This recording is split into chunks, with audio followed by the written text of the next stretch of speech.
तो आज अपन शुरू कर रहे हैं टेरिडोफाइट का नेक्स्ट जीनस, जिसका नाम है लाइकोपोडियम। लाइकोपोडियम जिसका कॉमन नाम है क्लबमॉस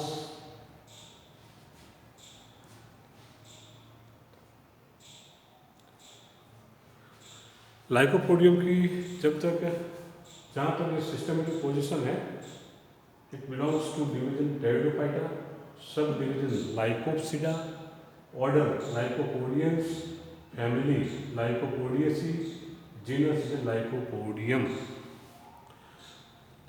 जहाँ तक लाइकोपोडियम के मॉर्फोलॉजी का सवाल है तो सबसे पहला आता है हैबिट, इसका स्वभाव कैसा है। तो लाइकोपोडियम मुख्य रूप से अर्बेसियस होता है, स्पोरोफिटिक होता है, जो जड़, तना व पत्ती में विभेदित होता है और यह प्राय ट्रॉपिकल या सब ट्रॉपिकल एरिया में पाया जाता है, जैसे ईस्टर्न हिमालय है या जो साउथ इंडिया की जो हिली एरिया पार्ट है, वहाँ पर ये लाइकोपोडियम की प्रजातियाँ पाई जाती है। इसकी बहुत सारी प्रजातियाँ भारत में पाई जाती है।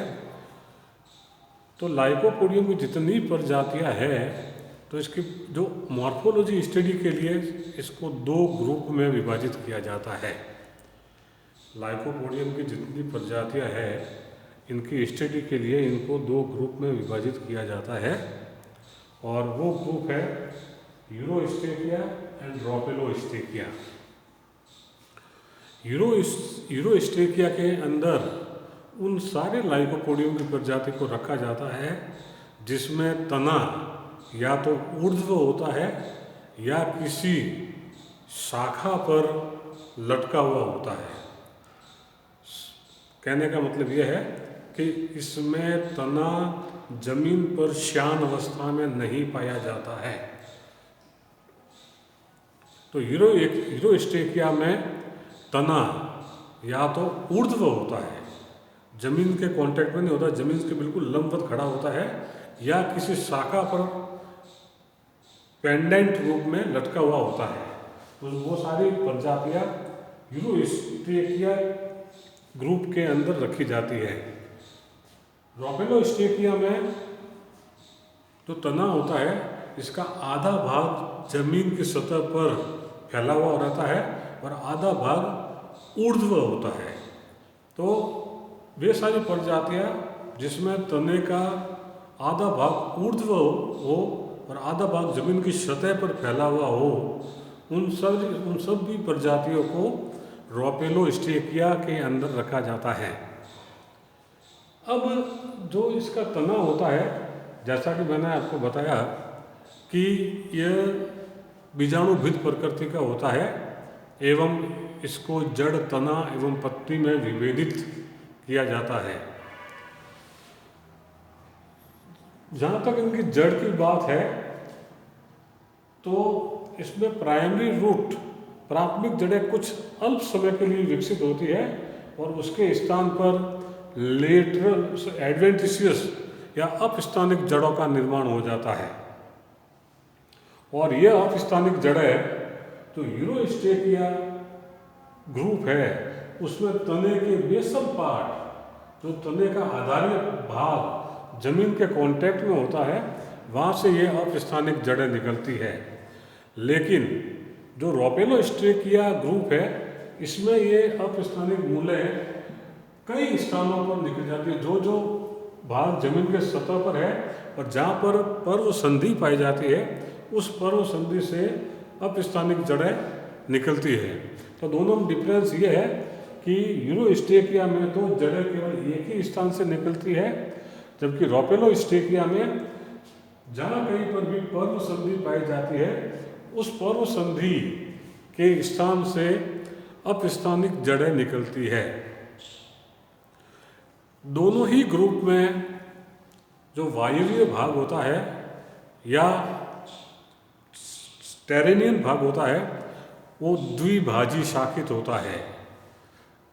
एक शाखा निकली, एक से फिर दो शाखा में विभाजित होता है, फिर प्रत्येक शाखा फिर पुनः दो भागों में विभाजित होता है। जैसे ये एक शाखा है, फिर ये दो, फिर ये शाखा है, ये वापस दो, फिर ये शाखा है, ये वापस ध्रुव।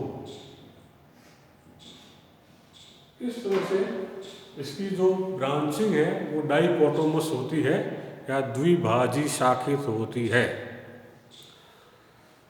इनमें जो पत्तियां होती है, पत्तियां छोटी छोटी अवृंती और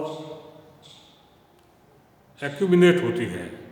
पत्तियां इलिगुलेट होती है, पत्तियों में कोई भी लिग्यूल नाम की संरचना नहीं पाई जाती है।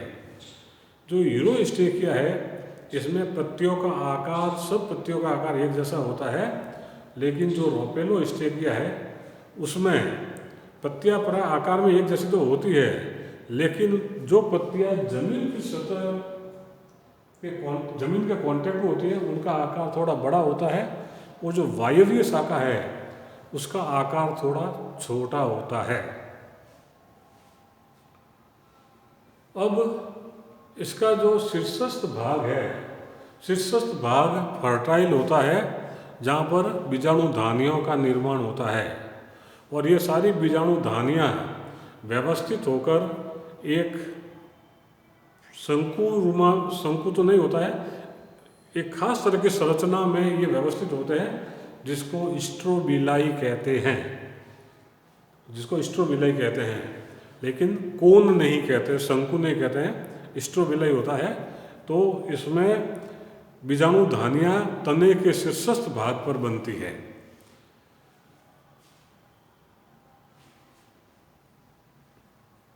लेकिन स्ट्रोबिलाई की जगह शंकु नहीं पाए जाते हैं। तो यह है इसकी बाह्य आकारिकी। तो जड़, तना और पत्ती में विभेदित होता है ये।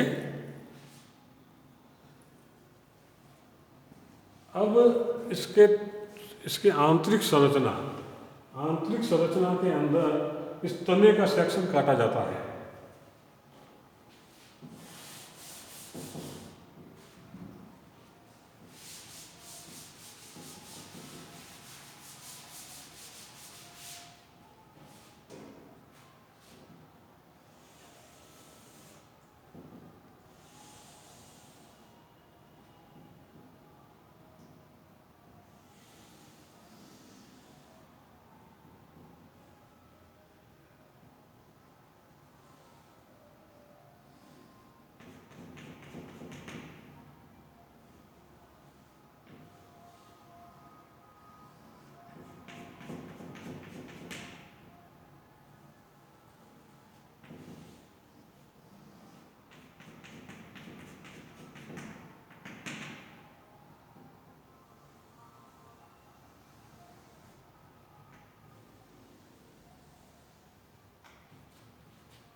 तो इस तने की आंतरिक संरचना होती है, तो जब इसका सेक्शन काटा जाता है तने का, तो बाह्य भाग तरंगित होता है, वेवी होता है, और इसको 3 भागों में विभाजित किया जाता है।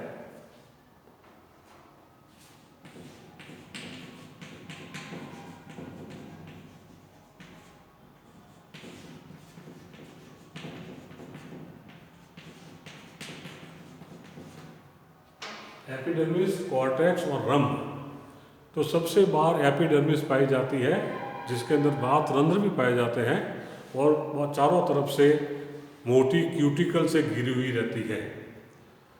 एपिडर्मिस के नीचे वल्कुट पाया जाता है, जो 3 क्षेत्रों में विभाजित होता है। बाह्य वल्कुट में क्लोरोफिल युक्त कोशिकाएं पाई जाती है, जिससे ये भोजन का निर्माण करती है। मध्य वल्कुट मर्दूतक का बना होता है, जिसमें भोजन का संचय होता है। आंतरिक वल्कुट स्केलेटन काइमा या दृढ़ उत्तक का बना होता है, जो इसको यांत्रिक दृढ़ता प्रदान करता है। आंतरिक वल्कुट की जो सबसे अंदर वाली परत होती है, उसको अंतःत्वचा या एंडोडर्मिस कहते हैं, जिसमें कैस्पेरियन पट्टिका पाई जाती है। फिर इसमें रंध्र शुरू होता है, तो रंध्र की जो सबसे बाह्य परत होती है उसको पेरिसाइकल कहते हैं, और वो 3-4 परतों की बनी होती है और प्राय मर्दूतक की होती है। पेरिसाइकल के अंदर संवहन पुल पाए जाते हैं, जो प्रोटोस्टिल प्रकार के होते हैं। प्रोटोस्टिल से तात्पर्य यह है कि इसमें पीत नहीं पाया जाता है। जो जाइलम होता है वो फ्लोएम से घिरा हुआ होता है। अब जो लाइकोपोडियम की अलग अलग प्रजाति होती है, इसमें प्रोटोस्टिल अलग अलग प्रकार का होता है। लाइकोपोडियम क्लेवेटम में प्रोटोस्टिल प्लेक्टोस्टिल टाइप का होता है।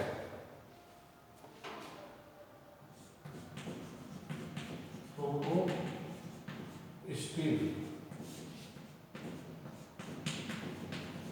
प्लेक्टोस्टिल in case of Lycopodium clavatum, actinostil, Lycopodium serratum, and mixed protostil,